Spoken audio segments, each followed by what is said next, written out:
Šiek tiek įdomios senoviškos inžinerijos. Radau vairo kolonėlę.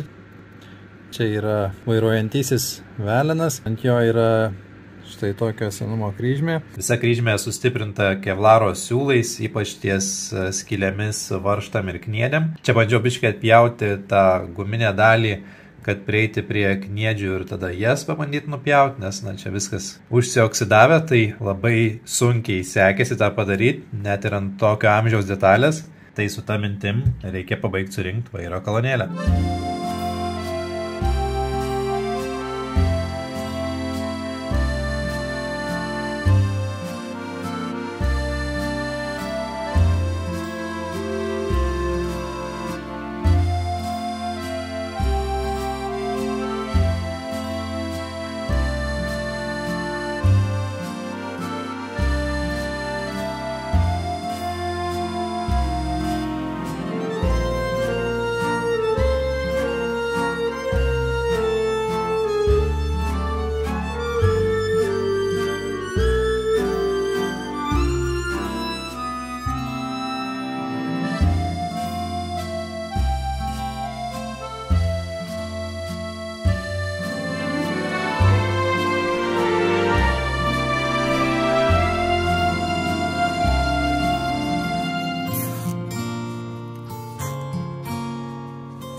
Na, va ir kolonėlė.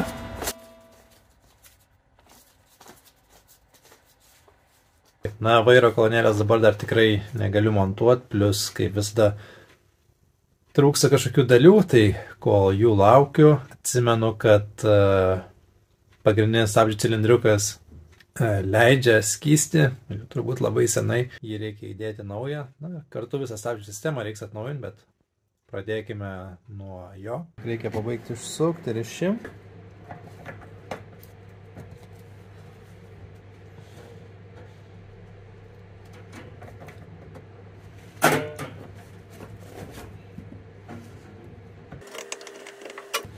Šituos vamzdelius paliksiu, nekeisiu, nes jie neseniai buvo keisti. Na kaip neseniai? Kažkada buvo keisti ir yra visai padorus.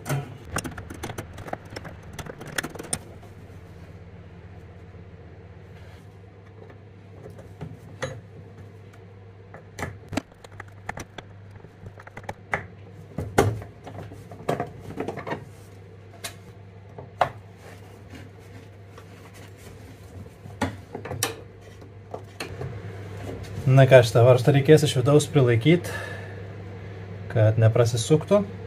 Ir panaši situacija apačioje.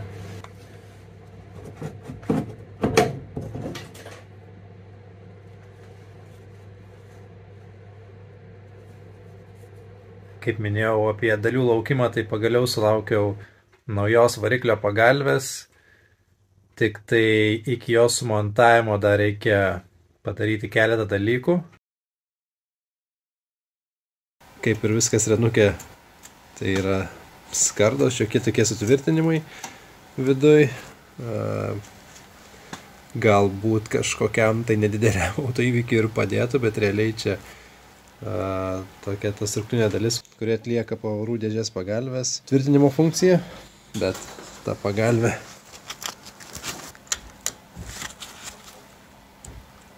žodžiu atsirėmus jau čia.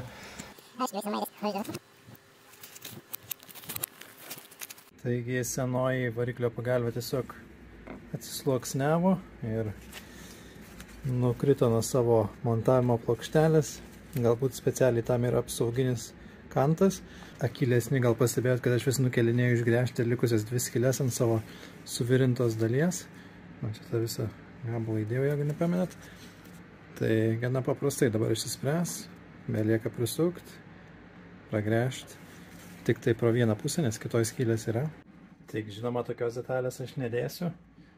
Ji pirmą turi nukeliauti į mano paruošiamą į senų spausių detalių atgaivinimo kambarėlį.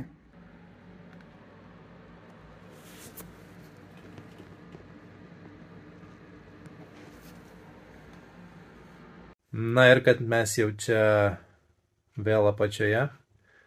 Tai reikia pakeisti ašių riebokšlius. Kad juos pakeisti, reikia išimti šitos diferencialo guolių laikiklius. Jie atsisuka galbūt su specialiu raktu, bet turėtų atsisukti ir su plaktuku. Svarbu pasižymėti, kokia jėga jie buvo priveršti. Bet prieš tai reikia išleisti senąjį pavarų dėžės tepalą. Tai nuo to ir pradėsiu. Senų laikų kapitalizmas, varžtas padarytas kvadratinis, bet 11 raktas beveik tinka. Pabandysiu.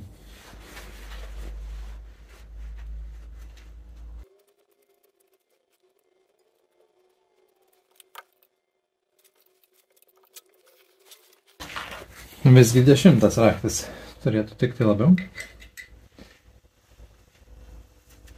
Įdomu, kiek daug šito kamščio yra išlindę.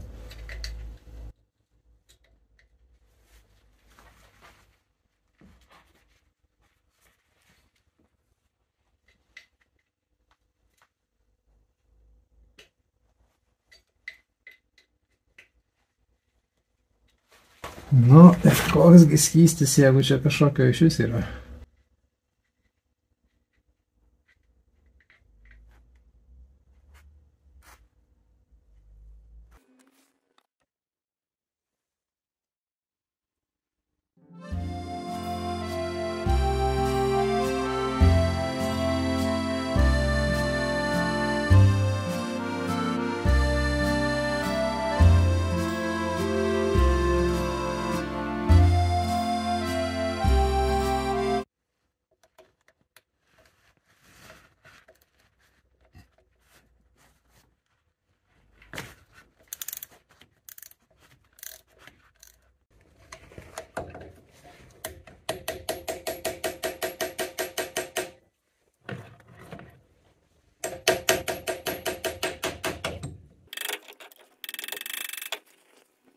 Visgi jau galvojau pasidaryti specialų įrankį, bet turiu specialų įrankį.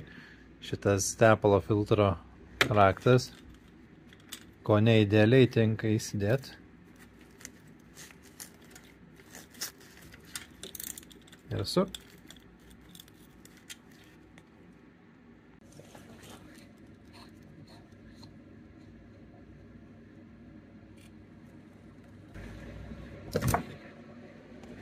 Štai kaip atrodo guoliai.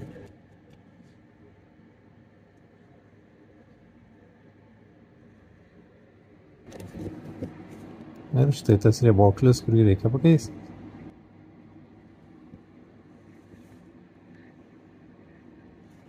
Na va, naujas riebokšlis. Dedasi dar tokia tarpinė. Štai čia.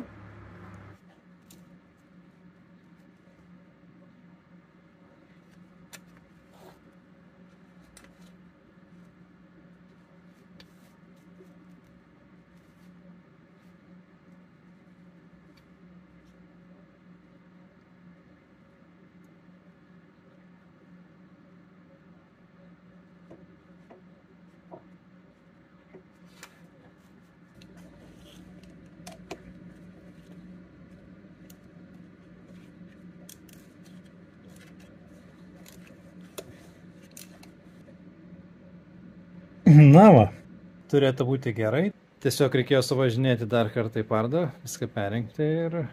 Nes tos gumos, kurias nusipirkau, netiko, turėtų nebelašėti per visą tą laiką, kiek jis važiuos ir stovės. Na, su šita tokia pseudo restauracija yra tam tikri iššūkiai. Vienas iš jų tų pačių filmukų montavimas, nes tie darbai yra išsibarstę per visą laikotarpį ir dažnai tenka vieną apleisti, prie kito eiti ir taip toliau, nes arba laukia dalių, arba kokias nors kitos kliūtis. Taip jau yra, kai tą ne visai teisingai darai, turiu omeny tiek darbo, kiek jau čia padaryta, reikėjo tiesiog viską geriausiai išrinkti ir labai sistemingai daryti, bet aš neturiu nei laiko, nei galimybių tai padaryti. Tai čia tokia kitokios formos pramoga. Na, bet mašina po truputį ima panašėti į kažką techniškai tvarkingesnio, tik tai estetiškai atrodo labai nekaip. Tai prie šito prieisim, bet jau kitoje serijoje. Tai ačiū, kad žiūrėjote, apsvarstykit kanalo prenumeravimą, jei dar to nepadarėt, arba apsvarstėt ir neprenumeravot. Ir iki kitų.